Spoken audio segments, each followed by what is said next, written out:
Assalamualaikum warahmatullahi wabarakatuh. Selamat datang adik-adik mahasiswa yang pelajari akuntansi keuangan menengah pertama. Sini kita akan pelajari mengenai piutang di bagian yang kedua. Piutang bagian kedua ini kita akan mempelajari mengenai penurunan nilai, penghentian pengakuan, penyajian, dan analisis piutang. Konsep umum dari penurunan nilai dari piutang ini adalah, jadi di sini ketika suatu perusahaan itu memang ada bukti objektif bahwa terdapat penurunan nilai, maka akan diakui kerugian penurunan nilai. Hal ini dikarenakan ada beberapa hal. Yang pertama yaitu piutang tidak dilunasi pada saat jatuh tempo. Yang kedua, bunga dan pokok tertunggak atau tertunda dalam beberapa kali termin pembayaran. Yang ketiga, pihak pemberi pinjaman memberikan kelonggaran akibat kesulitan keuangan yang dialami pihak peminjam. Yang keempat, peminjam dinyatakan pailit oleh pengadilan. Yang kelima, memburuknya kondisi ekonomi yang menyebabkan kemampuan bayar pihak peminjam akan menurun. Nah, di sini piutang itu pada setiap tanggal pelaporan harus dievaluasi apakah terdapat bukti objektif yang mengalami penurunan nilai. Nah, beberapa hal di atas adalah contoh peristiwa yang menyebabkan penurunan nilai. Oke, penentuan bukti objektif piutang pertama kali dievaluasi secara individual atas piutang yang signifikan secara individual. Sehingga yang pertama, perusahaan harus melihat jika secara individual terdapat bukti objektif, maka perusahaan harus menghitung arus kas masa depan dari piutang tersebut dan selisihnya akan diakui sebagai kerugian penurunan nilai. Nah, jika terdapat bukti objektif penurunan nilai secara individual, maka piutang tersebut akan dimasukkan ke dalam piutang yang memiliki resiko kredit yang serupa dan menilai penurunan secara kolektif. Nah, penilaian secara kolektif itu sendiri didasarkan pada kerugian historis piutang dagang. Untuk mempelajari mengenai penurunan nilai piutang ini, maka kita bisa melihat penghitungan penurunan nilai. Di sini contohnya yang pertama yaitu penghitungan penurunan nilai. Nah, jumlah penurunan nilai adalah seluruh nilai piutang tercatat, nilai jaminan yang dikuasai oleh perusahaan. Jadi ketika perusahaan itu mempunyai jaminan untuk piutang, jika perusahaan itu merasa punya jaminan untuk melunasi piutang pada pihak lain, maka dia bisa dimasukkan ke dalam jumlah penurunan nilai. Jika tidak ada jaminan, maka semua piutang tersebut dihapuskan dan akan diakui oleh perusahaan sebagai beban. Oke, yang ilustrasi pertama mengenai penurunan nilai piutang individu karena pelanggan pailit. Di sini PT Aster memiliki piutang kepada pelanggannya, PT Mutiara sebesar 50 juta. Piutang ini diberikan pada 1 Juni 2010. Pada 15 Desember 2015, PT Aster mendapat informasi bahwa PT Mutiara dipailitkan oleh pengadilan. Sehingga piutang ini tidak dijamin, aset PT Mutiara tidak dapat digunakan untuk membayar utang dagang karena sudah diprioritaskan untuk membayar utang yang lain. Nah, penghapusan piutang ini dilakukan mendebitkan cadangan penurunan nilai piutang. Nah, untuk menjurnal cadangan penurunan nilai yaitu beban penurunan nilai piutang pada cadangan penurunan nilai piutang sebesar 50 juta. Sedangkan untuk jurnal penghapusan piutang yaitu cadangan penurunan nilai piutang pada piutang dagang sebesar 50 juta. Selanjutnya mengenai penurunan nilai piutang individu. Nah, di sini PT Kenanga melakukan penjualan kredit pada PT Tulip pada 1 Agustus 2015 sebesar 20 juta. Piutang tersebut normalnya dibayarkan sebulan setelah penjualan dilakukan.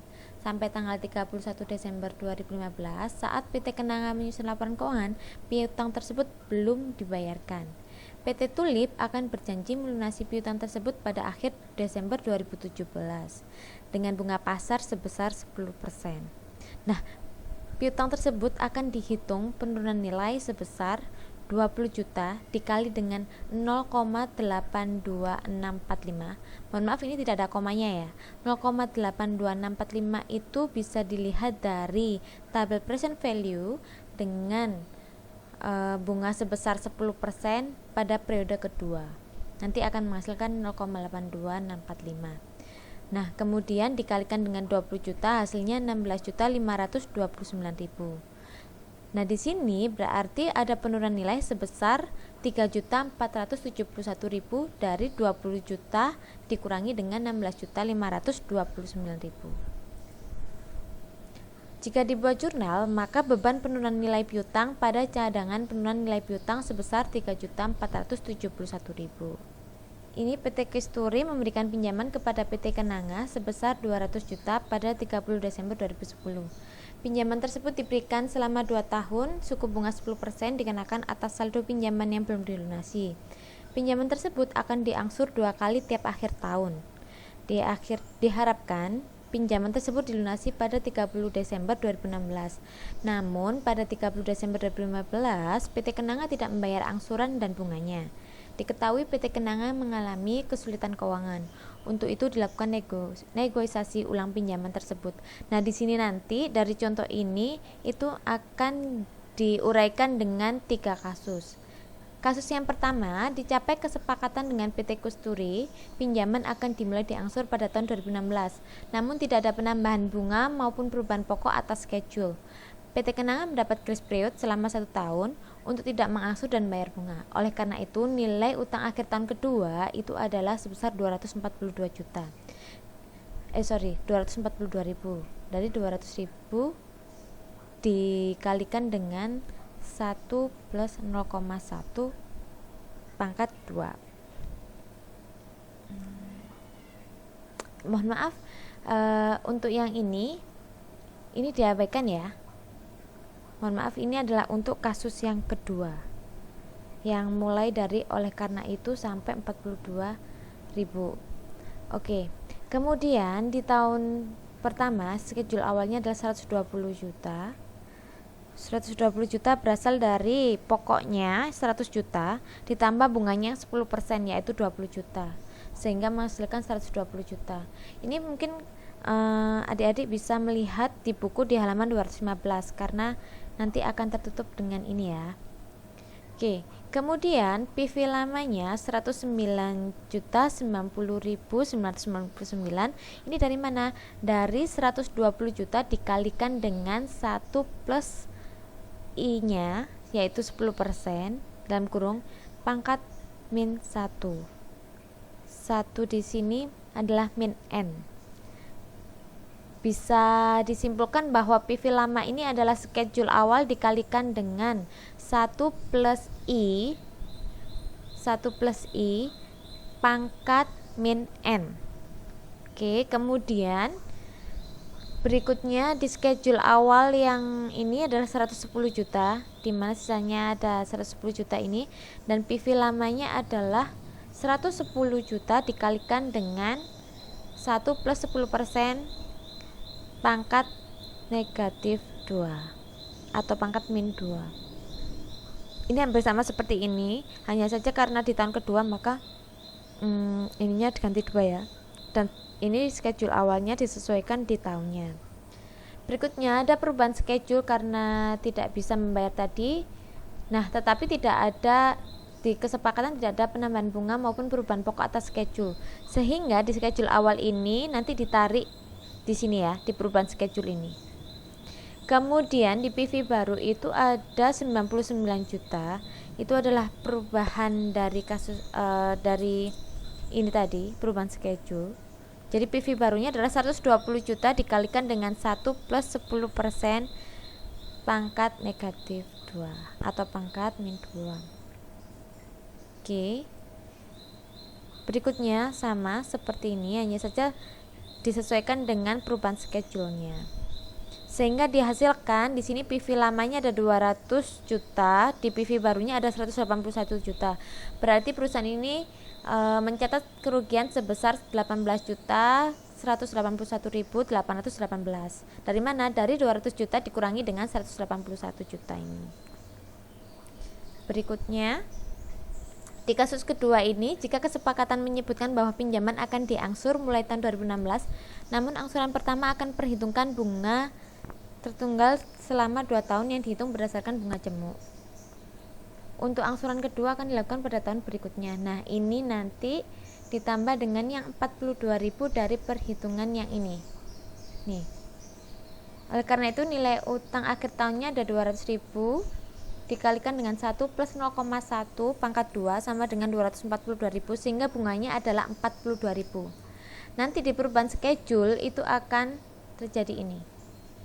Yang ini sama seperti yang di pertama. Yang kita lihat langsung di perubahan schedule ya. Nah, 100 perubahan schedule-nya adalah 100 juta ditambah 42.000 tadi. PV barunya ini adalah 142 juta ini dikalikan dengan 1 plus 10% pangkat min 2. Hasilnya ini. Sama seperti yang di ini, yang 82 juta adalah dari perubahan schedule ini, 110 juta dikalikan 1 plus 10% min 2. Nah, di sini tidak ada penurunan nilai. Jadi antara PV lama dengan PV baru itu sama 200 juta. Berikutnya, di kasus ketiga ini bisa dibaca ya. Di kasus ketiga itu seperti itu kesepakatannya.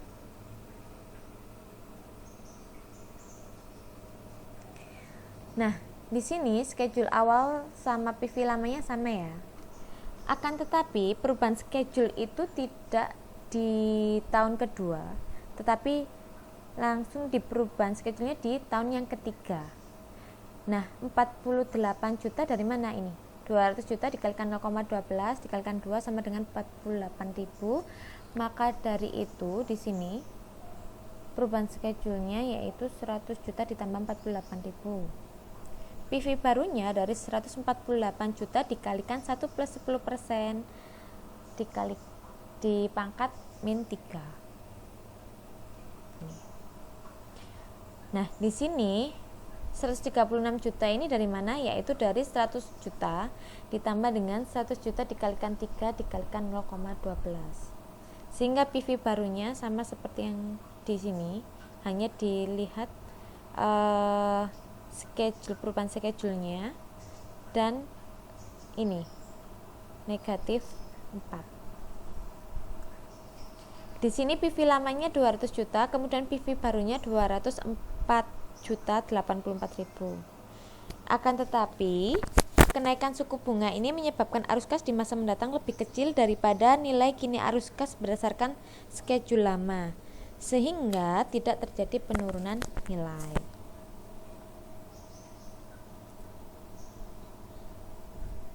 Oke, di sini penurunan nilai piutang secara kolektif. Kalau tadi yang secara individu, sekarang secara kolektif. Bisa dilihat di halaman 216 ya.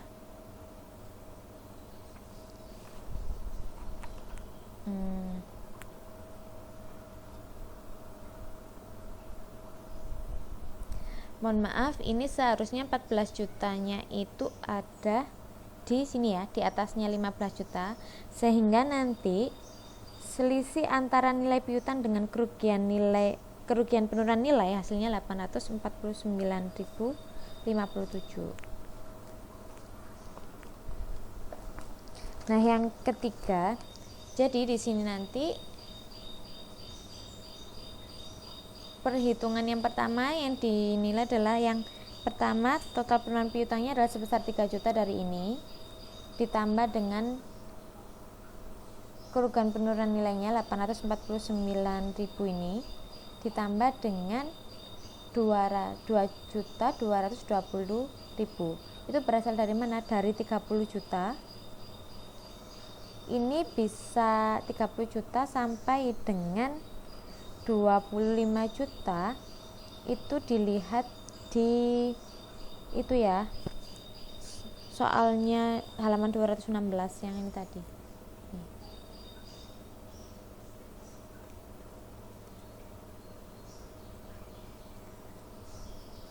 Itu kan di soal yang ini jumlahnya nanti 111 juta. Kemudian penurunan nilai kolektifnya itu kan sudah ditentukan sebesar 2%. Berarti setelah mendapatkan 111 juta ini dikalikan dengan 2%, muncul 2.220 juta. Sehingga total penurunan nilai piutangnya 3 juta ditambah 849.000 ditambah 2.220.000, hasilnya 6.069.057. Sehingga jurnalnya adalah beban penurunan nilai piutang pada cadangan penurunan nilai piutang. Mohon maaf, ini kurang menjorok ya, yang sebelah yang bawahnya 6.069.057. Oke, di sini dilihat penghitungan penurunan nilai piutang kolektif. Jadi ada dua metode untuk menghitung penurunan nilai piutang kolektif, yaitu metode pembebanan rata-rata atau average charge of method dan roll rate. Nah, metode pembebanan rata-rata itu apa sih? Kalau metode pembebanan rata-rata itu mendasarkan jumlah penurunan nilai berdasarkan data historis rata-rata tingkat kerugian pinjaman beberapa tahun sebelumnya. Di sini saya tidak menampilkan PowerPoint contohnya, jadi silakan dibuka bukunya halaman 217. Di tabel 5.2 itu sudah ada datanya mulai tahun 2009 sampai 2013, mulai dengan pinjaman yang dihapuskan, pinjaman recovery, pinjaman itu yang dihapuskan sama pinjaman. Nah, untuk data dari perusahaan itu sudah ada pinjaman yang dihapuskan dengan pinjaman recovery, sehingga kita menghitung pinjaman itu yang dihapuskan. Nah, pinjaman itu yang dihapuskan itu dari pinjaman yang dihapuskan dikurangi dengan pinjaman recovery, hasilnya 370 juta. Nah, kemudian pinjaman ini juga data dari perusahaan 36 miliar 500 juta sampai dengan yang tahun 2013. Silakan dibalik halaman 218, sehingga di situ akan terlihat rata-rata pinjaman ini adalah rata-rata pinjaman sudah dapat dari perusahaan. Maksudnya sudah data dari perusahaan. Nah, rata-rata kerugian itu 0,0101 adalah berasal dari pinjaman neto yang dihapuskan dibagi dengan rata-rata pinjaman.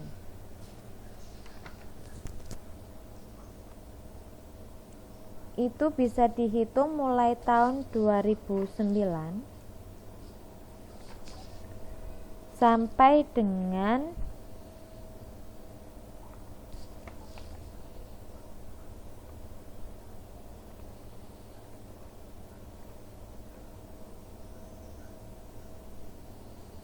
Oke, silakan dihitung mulai tahun 2010 sampai 2013. Nanti hasilnya adalah rata-ratanya 0,0092.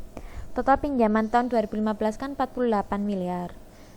Pinjaman yang secara individu mengalami penurunan nilai sebesar 8 miliar. Pinjaman yang dievaluasi secara kolektif itu 40 miliar. Sedangkan rata-rata data historis kerugian pinjaman adalah perhitungan kita tadi, yaitu 0,0092. Sehingga penurunan nilai kolektif itu bukan 366 juta, tetapi 368 juta berasal dari pinjaman yang dievaluasi secara kolektif dikali dengan rata-rata data historis kerugian pinjaman, yaitu 40 miliar dikali dengan 0,0092. Nah, itu kalau itu metode average charge of method. Sedangkan metode roll rate itu menghitung probabilitas piutang pada periode saat ini akan tetap menjadi piutang pada periode berikutnya. Bisa dilihat halaman 218. Nah, ini sebenarnya kalau datanya lengkap itu harusnya 2 Januari 2015 sampai dengan 2 Desember 2015. Tetapi kita di sini diberi sampel saja gimana cara menghitung persentase roll rate-nya per bulannya, sehingga nanti akan muncul jatuhnya seperti di bawahnya. Jadi yang atas itu hanya sampel, sedangkan yang bawahnya itu sudah perhitungan jika kita menghitung persentasenya seperti roll rate 20%, 40%, 50%, 70%, 80% sampai 100%. Bisa dilihat di tabel yang pertama, maksudnya bukan yang paling atas ya. Ini yang di bawahnya roll rate, yang metode roll rate itu bulan atau tahun 2 Januari 2015 cure-nya 5 juta. Nah, kemudian di jangka 1 sampai 30 hari jatuh temponya itu ada di 2 Januari itu 1.500.000. Kemudian di 2 Februari 1 juta. Nah, ini kalau di harusnya itu banyak sampai dengan Desember 2015, sehingga kita akan bisa memunculkan persentase yang rinci seperti yang di bawahnya. Nah, ini hanya dilihatkan yang buat Januari ya. 2 Januari 2015 itu 20% dari mana? Dari 1 juta di 2 Februari 2015 dibagi dengan 5 juta. Seperti itu terus, yang 40% 600 dibagi 1 juta 500 seperti itu. Sampai 365 hari. Lebih dari 365 hari. Maka akan muncul bulan sampai sedetail yang di bawahnya, dan akan ada rata-rata roll rate yang paling bawah itu 22,50%, di mana dari current mulai 2 Januari 2015 sampai 2 Desember 2015 kemudian dibagi dengan 12. Nah, di halaman 2019 itu akan muncul umur piutang, persentase penurunan nilai sama perhitungan. Jadi di sini persentase penurunan nilainya berdasarkan umur piutang. Kalau tadi kita rata-rata kalau pakai metode average charge of method itu kita langsung dapat satu persentase untuk 1 tahun. Akan tetapi di metode roll rate itu akan terlihat persentasenya per umur piutang. Kemudian untuk perhitungannya di halaman 219 itu umur piutang cure-nya itu persentasenya 2,48% dari mana? 22,50% dikalikan 40,50% dikalikan dengan 50,50% dikalikan dengan itu 67,50%, bukan 65,50% ya, kali 80% kali 100%. Yang 65,50% bisa dicoret sampai bawahnya, harusnya 67,50%.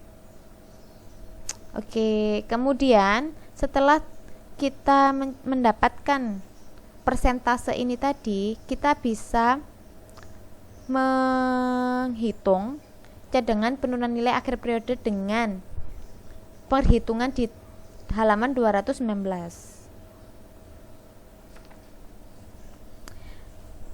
Oke, di sini di halaman 220 itu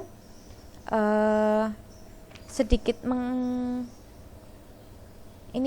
membahas mengenai penurunan piutang berdasarkan USGEP sama PSAK 55 revisi 2013. Itu sedikit berbeda dengan PSAK sebelumnya maupun berdasarkan USGEP. Jadi untuk yang sekarang yang mendasarkan, kalau yang dulu itu kan mendasarkan pada estimasi piutang tidak tertagih.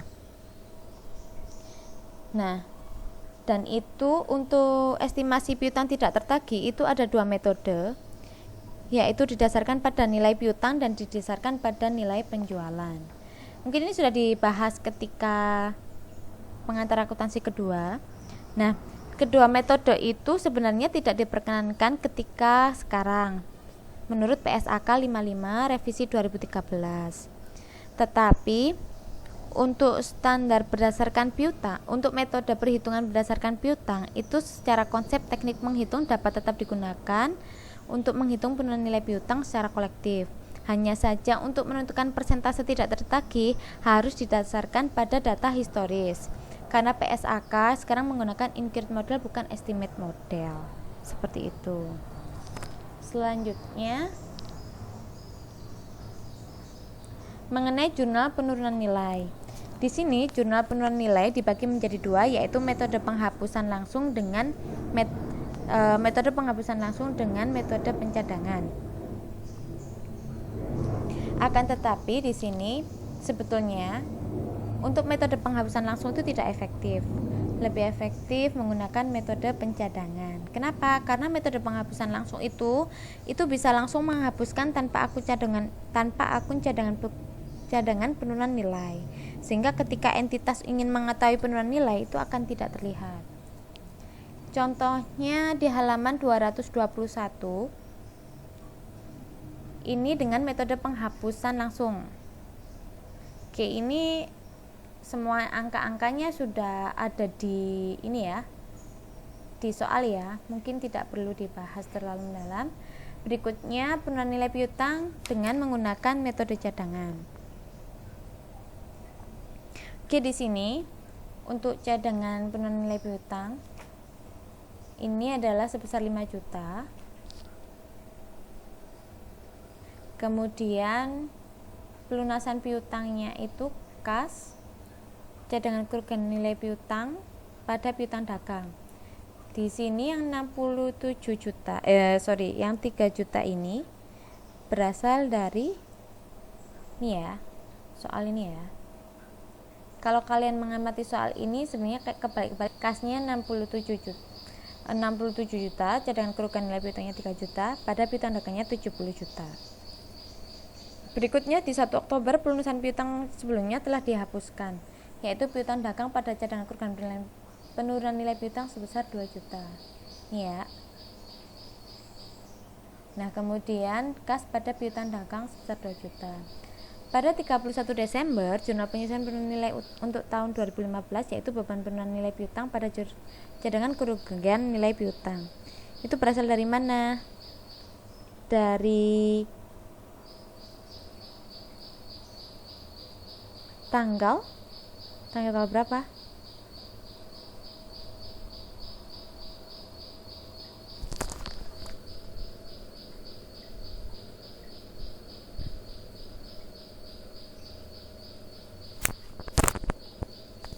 Oke, yang 7 juta itu berasal dari yang penurunan nilai piutang individual dan piutang kolektif. Kemudian rekonsiliasinya bisa dilihat ini. Nah, ini yang 8 juta karena dihapus dan dilunasi itu berasal dari 5 juta yang 1 Maret sama 1 Agustus, yang 3 juta 1 Agustus, sehingga penghapusan piutang sebesar 8 juta. Jadi ini dijumlahkan, hasilnya adalah 21 juta. Oke, penghentian pengakuan. Penghentian pengakuan ini terjadi ketika yang pertama adalah hak kontraktual berakhir. Ketika kontrak antara pihak satu dengan pihak lainnya atau pihak yang satunya sudah melunasi piutang, maka itu sudah dihentikan pengakuannya. Yang kedua, transfer aset keuangan. Transfer aset keuangan ini intinya ketika si perusahaan itu sudah bisa atau entitas itu sudah mentransfer aset keuangan yang memenuhi kriteria penghentian pengakuan, maka dia sudah dihentikan pengakuannya. Untuk ilustrasinya bisa dilihat di halaman 224. Oke, transaksi utang dengan jaminan. Transaksi utang dengan jaminan. PT Teratai pada 1 Februari 2015 menarik utang dengan atau dalam bentuk wesel bayar dari perusahaan pembiayaan PT Dahlia Finance sebesar 600 juta. Untuk itu, PT Teratai menjaminkan piutang dagang sebesar 800 juta dari salah satu pelanggannya yaitu PT Pelangi. Atas utang yang ditarik, PT Dahlia Finance membebankan biaya administrasi sebesar 2% dari total utang dan bunga sebesar 2% per bulan dari utang outstanding. Oke, ini kita bisa melihat di sini kita melihat sebagai PT Teratai dan PT Dahlia Finance ya. Nah, yang pertama penerimaan utang dengan jaminan utang. Penerimaan utang dengan jaminan piutang. Itu kasnya sebesar 588 juta, beban keuangan 12 juta. 12 juta dari mana? Dari 2% dikalikan dengan 600 juta. Sehingga wesel bayarnya adalah 600 juta. Nah, wesel bayarnya 600 juta, beban keuangan 12 juta, sehingga kasnya adalah selisih dari wesel bayar dengan beban keuangan tersebut. Nah, PT Dahlia itu mengakui atau mencatat sebagai wesel tagih dengan pendapatan keuangan dan kas. Berikutnya di 1 Maret 2015 menerima pelunasan piutang dagang 40% dikurangi dengan retro penjualan sebesar 15 juta, diskon penjualnya 5 juta. Oke, 300 jutanya dari mana?